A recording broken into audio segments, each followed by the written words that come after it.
Permission CM కలిసే ఒక నిమిషం పర్మిషన్ కూడా ఇవ్వలేదు. ఇవ్వకపోవడం వల్లనే మేము ఈ రోజు ఇక్కడికి వచ్చి మా బోర్డు తెలుసుకున్న మా బాధ చెప్పాలి. సీఎం రేవంత్ రెడ్డికి ఒక 5 నిమిషాలు మాట్లాడి మా బోర్డు చెప్పాలని ఆందోళనతో మేము ఇక్కడికి వస్తే ఈ పోలీసు సిబ్బంది మమ్మల్ని ఇట్లా చేసి మొత్తం దెబ్బలు లాంటినే మాకు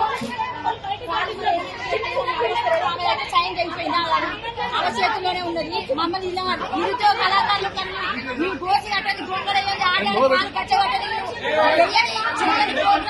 లేదు సార్. ప్రతి ప్రోగ్రామ్ చేసి ఊరు ఊరు తిరిగి మా గోడను మా గోసలు చెప్పుకుంటే మా నిరుద్యోగ కళాకారులకు ఇవ్వాలా ఇలాంటి పరిస్థితి ఎదురైంది సార్. మీడియా వాళ్ళు మరి మీరు మీడియా ద్వారా ఈ ప్రపంచానికి తెలియపరచాలని మా నిరుద్యోగం మేము కూడా నిరుద్యోగ కళాకారులు ఉన్నాము. అసలైన కళాకారులు ఆ రోజు సారథిలో జాబులు ఇచ్చిండ్రు. మరి ఆ జాబులు ఎట్లా పోయినా ఏం కాదో మాకు తెలియదు. అసలు ఆ రోజు నుంచి ఈ రోజు కనుక మాది ఇదే పోరు ఇదే కొట్లాట.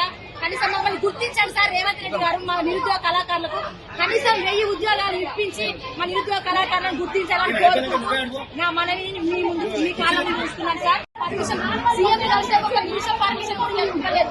ఇవ్వకపోవడం వల్లనే మేము ఈ రోజు ఇక్కడికి వచ్చి మా బోర్డు తెలుసుకున్న మా బాధ చెప్పాలి. సీఎం రేవంత్ రెడ్డికి ఒక 5 నిమిషాలు మాట్లాడి మా బోర్డు చెప్పాలని ఆందోళనతో మేము ఇక్కడికి వస్తే ఈ పోలీసు సిబ్బంది మమ్మల్ని ఇట్లా చేసి మొత్తం దెబ్బలు లాంటినే మాకు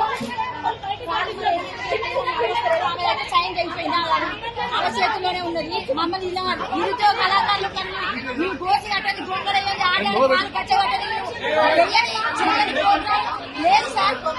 ప్రతి ప్రోగ్రామ్ చేసి ఊరు ఊరు తిరిగి మా గోడను మా గోసలు చెప్పుకుంటే మా నిరుద్యోగ కళాకారులకు ఇవ్వాలా ఇలాంటి పరిస్థితి ఎదురైంది సార్. మీడియా వాళ్ళు మరి మీరు మీడియా ద్వారా ఈ ప్రపంచానికి తెలియపరచాలని మా నిరుద్యోగం మేము కూడా నిరుద్యోగ కళాకారులు ఉన్నాము. అసలైన కళాకారులు ఆ రోజు సారథిలో జాబులు ఇచ్చిండ్రు. మరి ఆ జాబులు ఎట్లా పోయినా ఏం కాదో మాకు తెలియదు. అసలు ఆ రోజు నుంచి ఈ రోజు కనుక మాది ఇదే పోరు ఇదే కొట్లాట. కనీసం మమ్మల్ని గుర్తించండి సార్ రేవంత్ రెడ్డి గారు. మా నిరుద్యోగ కళాకారులకు కనీసం 1000 ఉద్యోగాలు ఇప్పించి మా నిరుద్యోగ కళాకారులను గుర్తించాలని కోరుకుంటున్నాను. నా మనవిని మీ ముందు మీ కాలంలో చూస్తున్నాను.